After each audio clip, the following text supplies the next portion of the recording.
Legal. Pessoal, boa tarde, boa noite, bom dia. Você que está aí hoje com dúvida na matéria de topografia, a gente vai conversar um pouco sobre correção angular, tá bem? A gente vai utilizar essa correção quando a gente está fazendo um método de caminhamento, tá? Lembrando sempre, na hora que a gente vai fazer o nosso levantamento, nós vamos coletar cada alinhamento, os ângulos horizontais e verticais. No nosso exemplo hoje, nós vamos trabalhar sempre com os ângulos horizontais. No exemplo que eu vou utilizar aqui, nós vamos trabalhar com os ângulos horizontais e internos. Nós vamos trabalhar aqui com os ângulos internos. Por que nós vamos trabalhar com os ângulos internos? Na hora que a gente está desenhando o nosso polígono, nós vamos observar que o que vai caracterizar o nosso polígono é a soma dos ângulos internos. E aí a gente vai ter o que caracteriza o polígono e nós teremos um polígono perfeito. É a soma dos ângulos internos.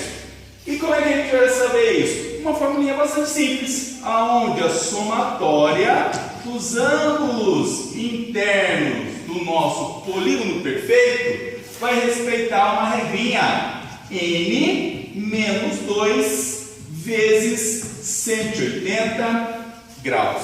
Então, toda vez que a gente for trabalhar com a correção angular, nós vamos ter que saber como que é o nosso polígono perfeito.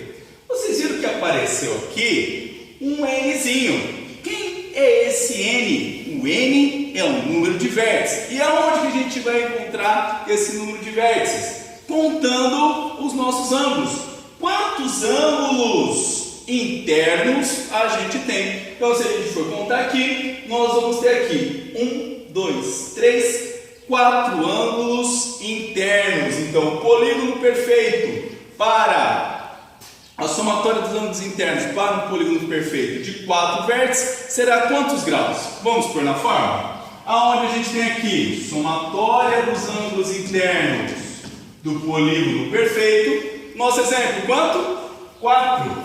São 4 vértices menos 2 vezes 180 graus.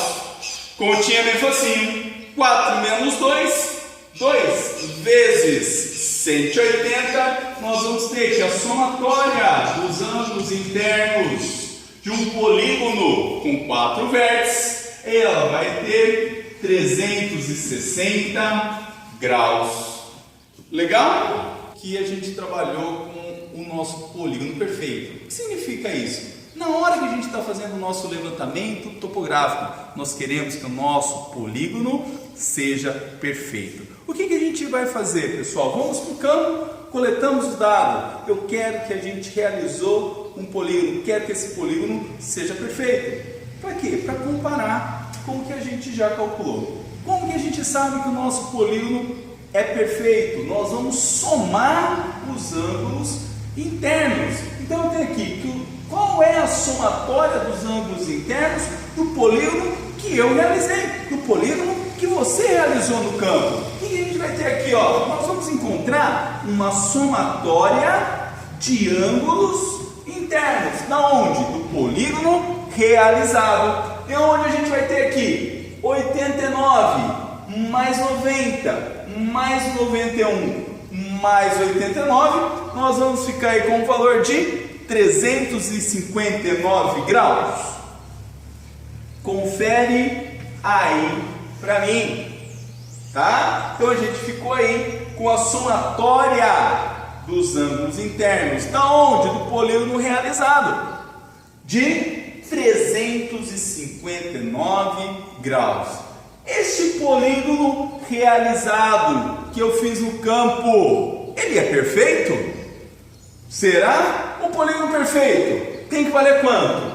360. O que nós realizamos, ele vai valer 359. E aí, então, o que aparece, pessoal? Vai aparecer aí o erro angular de fechamento. O erro angular de fechamento é a diferença entre o polígono que você obteve no campo e o polígono perfeito.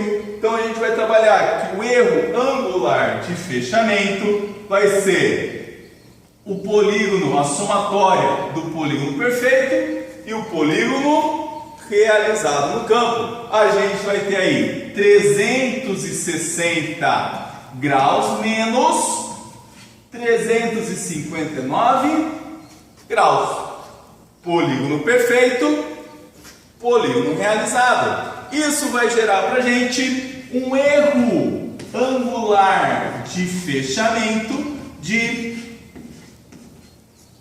1 grau. Ok? Observou agora há pouco que a gente calculou o erro angular de fechamento. Isso significa o quê? O erro que a gente teve, a diferença que a gente teve entre o polígono perfeito e o polígono realizado. Na hora que aparece 1 grau, veja que a gente vai trabalhar com exemplo. Na hora que apareceu 1 grau de erro angular de fechamento, isso é um erro grande ou um erro pequeno? Eu vou aceitar esse erro ou devo voltar para o campo e fazer tudo de novo? Para isso, pessoal, nós vamos ter que calcular aí o erro tolerável. Tá joia, turma? Então a gente vai pegar para comparar com o erro angular de fechamento, para saber, devo voltar para o campo ou devo fazer a correção? Devo aceitar esse erro, né? Nós vamos trabalhar com o erro tolerável.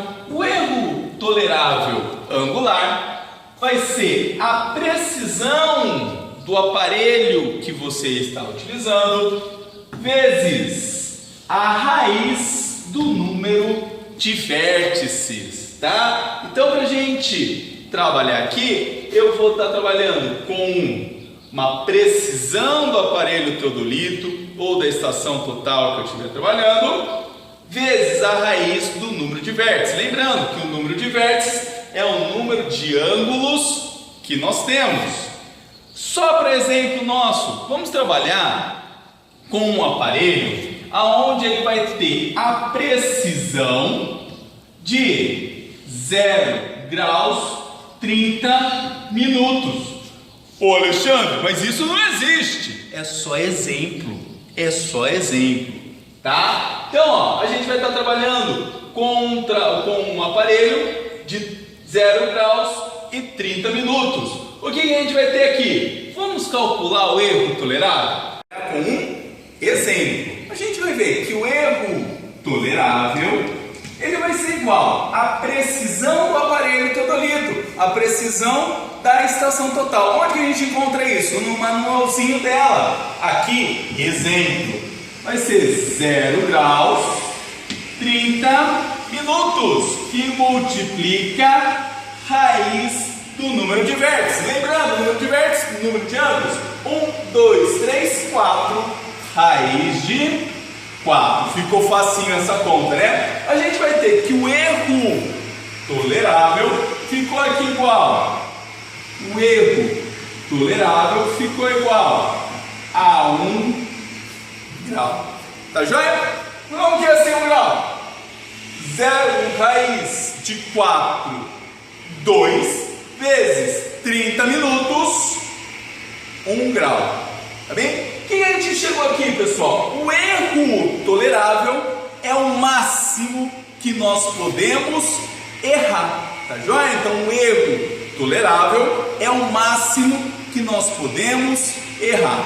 Se a gente errou mais que o erro tolerável, ou seja, o erro angular de fechamento foi maior que o erro tolerável, nós devemos pegar esse levantamento, amassar e jogar no lixo, voltar para o campo e fazer tudo de novo. Agora, o meu erro tolerável foi igual o meu erro angular de fechamento foi igual ou menor o erro tolerável, nós vamos fazer a correção angular.